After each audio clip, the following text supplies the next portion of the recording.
California's almond and grape growers use a lot of water, and that's something they've come under fire for during that state's historic drought. But now some farmers are trying something very different in an effort to protect their livelihood. They want to flood their farms with the coming El Niño. Jane Wells tells us about this grand experiment from Helm, California. As California prepares for El Niño rains, farmers are discovering a new market: floodwater. Before, floodwater was something everybody wanted to get rid of.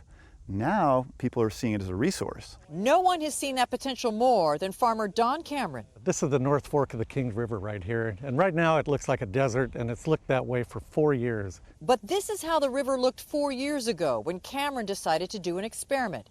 He diverted some stormwater to flood his vineyard. Why? Here in California's Central Valley, where most of the country's fruits and vegetables and nuts are grown, many of them shipped overseas, depends on underground water. Drought has depleted that water, and farmers have been accused of overpumping. But even before the drought, Cameron figured if he used stormwater to flood his vineyard during the winter, the water would seep underground, replenishing the groundwater and costing him less to pump in the summer. It is a risk, and a lot of our neighbors thought we were crazy. But that experiment in 2011 worked. The vines and the grapes were fine. Now with El Niño coming, other farmers growing other crops like almonds are also thinking about flooding their fields to try to replenish the groundwater. But it only works in certain areas where there's porous, sandy soil. I think you have to be a little more careful with the almonds.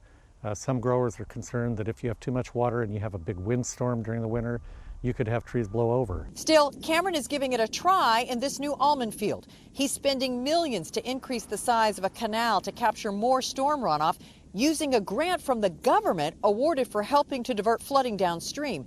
And that leads to a whole new idea: farmers finding financial incentives to capture El Niño's rains. And that's a new discussion that's going on in the state capitol right now around what are the rights to floodwater. No one's ever asked that question before. It's always been a surplus. Of course, all of this depends on one very important condition: that it actually rains. For Nightly Business Report, Jane Wells, Helm, California.